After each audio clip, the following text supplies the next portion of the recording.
The kiss tasted like Prosecco and confidence. We were leaving the restaurant, just holding hands down the sidewalk, not even thinking about who might see us. My girlfriend Sophia was laughing at something I'd said about the waiter's ridiculous accent attempts with our order. Pasta, I'd mimicked, and she'd laughed so hard she nearly knocked over her wine glass. Outside the restaurant, as we reached the car, I pulled her close and kissed her. Nothing aggressive. Just a goodbye kiss. The kind of kiss that says I love you and I'll miss you even though I'm going to be with you literally the entire drive home. Her lips were soft, and she smiled into the kiss. And for a moment the world was just us and the streetlight in the perfect autumn evening. And then I heard the footsteps. Heavy, deliberate, getting faster. I broke the kiss and turned to look. A man, maybe mid-30s, wearing a button-down shirt that was probably expensive. He was moving toward us with the kind of focused intensity that immediately made my body go rigid. Hey, he called out. Hey, you too. Sophia grabbed my hand tighter. I could feel her tense beside me. Could see her making quick calculations about whether we should run or face whatever this was. We stayed put. The man reached us, a smile on his face that was trying to be friendly but had an edge underneath. I saw you too just now. That kiss. That was hot. My stomach dropped. Not here, not now, not the speech I knew was coming. Thanks? I said, trying to keep my voice even. I'm serious. That was really hot. You know what you guys need? He leaned against the car like we'd invited him into this moment. Like we'd asked for his presence. You guys need a man, you know? A real guy. I could ... I could help with that. I'm a real man. Behind him people were walking past. They saw us. They saw him. No one stopped. No one said anything. They just kept walking, moving into the distance, abandoning us to this conversation we never asked for. We're good, Sophia said quietly. She was squeezing my hand so hard it hurt. You don't know that. Girls like you just haven't met the right guy yet. I'm a good guy. I run my own business. I make 6 figures. You'd like me. You need me. We need you to step away from us, I said, my voice steady even though my heart was pounding. Why are you being hostile? I'm just trying to help. You're wasting your time with each other when you could be with someone real. That word, real, like what Sophia and I had wasn't real. Like the 3 years we'd been together, the apartment we shared, the dreams we'd planned, the way I'd held her hand. Through her mother's death, the way she'd held me through my coming out to my family, the way we fit together like we were made specifically for each other, like all of that wasn't real. You need to leave, I said. My voice was stronger now. Angry. No, I think you're being unreasonable. I'm a good guy. I'm trying to help you see that you're making a mistake. Get away from us. Why are you being so hostile? Jesus, I'm the victim here. I'm trying to be nice and you're being hostile. Why do girls always do this? Why are you always so defensive? And I watched people walk past. Watched them choose not to see. Watched them pretend they didn't know what was happening. Pretend they didn't see 2 women and a man backing them into a car in a parking lot. Pretend that this was normal. Acceptable. Fine. One woman walking past locked eyes with me. Held my gaze for a long moment. I silently begged her to say something. To call someone. To do literally anything. She looked away and kept walking. I have replayed that moment 1,000 times since. That moment when another woman chose to look away. Tell me where you're watching from. Drop your city in the comments below. And if you've experienced this, if you know what it's like to be harassed for your sexuality, please hit that subscribe button. Your support helps this channel reach people learning that street harassment, fetishization, and sexual coercion are weapons used against lesbian and sapphic women constantly. My name is Victoria Reyes, and this is the story of what happened after that kiss goodbye, why it happened, and why what that man said was an offer or flattery, but an act of violence dressed up as kindness. Sophia and I met 3 years ago at a bookstore. I was reaching for the last copy of Red, White, and Royal Blue, and she reached for it at the same time. Our hands touched. She looked up. I looked down. And I knew, that immediate knowing that changes your life. I saw it first, she said, with a smile that suggested she was teasing. You can have it, I replied. I've already read it 3 times. Well then, she said, maybe you should buy me a coffee, and we can talk about what you loved about it. That was Sophia. Direct, confident, knowing exactly what she wanted and not afraid to ask for it. We got coffee. Then dinner. Then suddenly we were inseparable. She was a therapist specifically training to work with LGBTQ youth. I was an architect, designing affordable housing. We were both obsessed with fixing the world in different ways. And we were obsessed with each other. The first time she met my family, I was terrified. My mother had always been supportive in the way that meant she tolerated my existence, but didn't really understand it. My father had stopped talking to me when I came out 5 years earlier. Sophia walked in, extended her hand, and was so absolutely charming and competent that by the end of the evening, my mother was telling me I was lucky to have found someone so put together. It was the closest she'd gotten to actual acceptance. I took it. We moved in together after a year. Found a beautiful apartment in a mixed neighborhood, saved our money, started talking about the future, getting married, maybe adopting kids. The kinds of conversations that straight people get to have openly without fear, but that we whispered late at night in our bedroom, just in case. Just in case what? Just in case the neighbors figured it out? Just in case someone outside could hear us claiming happiness? The fear is always there. Not loud, but constant. A background radiation of be careful, be quiet, don't be too visible. We told people we were roommates if we were in public. Oh, my roommate and I are going to Portland this weekend.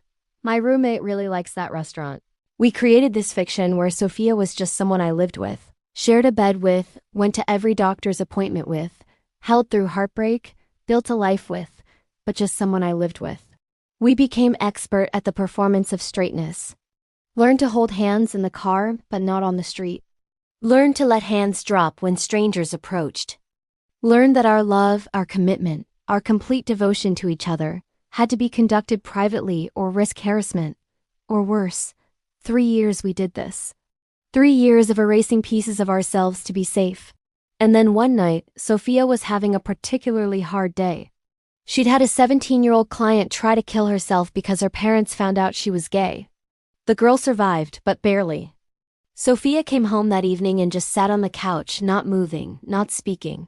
I sat next to her, asked her what she needed, and she said, I can't do this anymore. I can't live like I'm ashamed of us. That girl saw us as something to be ashamed of because everyone treats her like it's shameful. I won't do it anymore. I won't. Do what? I asked, though I knew. I won't hide. I won't be a secret. I won't let fear turn us into a lie. I want to hold your hand on the street. I want to kiss you goodbye outside a restaurant. I want the world to see that we're happy and real and valid. I won't hide anymore, Victoria. I can't. And I was terrified. Terrified of what could happen. Terrified of violence. Terrified of judgment. Terrified of what it meant if I refused. But more than that, I was tired. So fucking tired of being invisible. Okay, I said. Okay, no more hiding. The next week, we held hands walking to a movie. Someone shouted something from a car. We kept holding hands. We went to dinner and I called her my girlfriend when making reservations. The hostess smiled. The next time we went out, Sophia didn't worry when people looked. She just held my hand tighter. That night at the restaurant, we'd been living out loud for 2 weeks. 2 weeks of reclaiming our right to exist in public, of not being ashamed, of being ourselves without apology. The dinner had been wonderful. We'd laughed, drunk too much wine, held hands across the table while other diners watched. One couple had nodded at us, smiled. A moment of solidarity from strangers who knew. Walking out, I felt powerful. Felt like we'd won something. Like by simply existing in public, by holding each other, we defied every expectation that says queer women should be invisible, should apologize, should hide. Kiss me, Sophia said as we reached the car. Someone might see. Good, let them see. So I kissed her. Gave her the full unfiltered kiss that I'd been hiding for 3 years. The kiss that said I love you and I'm not sorry and you're everything. And it felt like freedom. Then the man arrived. And everything changed. In that moment with him backing us into the car, I understood something I'd been running from. Freedom isn't safe. Living out loud as a queer woman is an act of radical defiance that the world doesn't reward. It punishes. This man, with his six-figure salary and his ownership of a business, and his absolute conviction that he knew what was best for us, represented every voice that had told me to hide. He was the consequence of visibility. He was what happens when you stop being invisible. He was the price we pay for refusing to disappear. "You're being hostile," he kept saying. As if my refusal to accept his fetishization, his sexual interest, his complete disrespect for my autonomy and Sophia's autonomy was hostility. As if saying no to him was somehow rude. "I'm not being hostile," I said, my voice shaking now because I was so angry. "I'm being clear. You need to leave us alone." "God, you're ugly when you're angry," he said. And just like that, we went from his offer of sex tourism to his assessment of my appearance. That's how fast it turned. That's how quickly the facade of kindness dropped and revealed the contempt underneath. "You'd be so much prettier if you smiled. If you acted like a woman. Jesus, you're almost masculine. No wonder you don't want a real man." I felt Sophia's nails digging into my palm. We were both realizing the same thing. This wasn't going to end with him just walking away. This was going to escalate. This man had decided we needed to be punished for not accepting his help. And he was going to escalate until we responded in a way that justified his narrative that we were the problem, that we were hostile, that we were unreasonable. "I'm calling the police," I said, reaching for my phone. "Oh, go ahead," he laughed. "Tell them what? That I complimented you? That I offered to help? You'll look insane. I'll tell them you were hostile and wouldn't leave my vicinity." And he was right. I knew he was right. Because this is the specific trap that men like him set for women like us.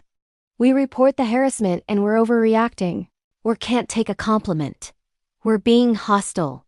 We walk away and he's won. We confront him and we've escalated. We ignore him and the harassment continues. There's no winning. There's only variations of losing. We got in the car. Locked the doors. He stood outside, smiling, waving, like we were his friends heading off on vacation. As we drove away, I watched him in the mirror, still standing there, still smiling. Still believing he'd done nothing wrong. Still confident that if we just tried the right man, the right thing, we'd come around to his way of thinking. We didn't go home. We drove around the city for an hour, not speaking, just processing. Just trying to recalibrate after being so thoroughly violated by someone who never even touched us. "This is what it's like," Sophia finally said. "Isn't it? This is what we bought with visibility." "What do you mean?" "Freedom isn't freedom if we have to accept this. If this is the trade-off for being seen." "So what? We go back to hiding?" "I don't know. I don't know what we do." We drove in silence some more. And I realized that what had happened in that parking lot wasn't unique. It happens to women every single day.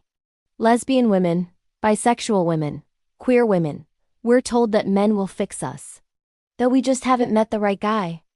That our sexuality is a phase, a mistake that can be corrected with the right penis. That our relationships are cute but not real.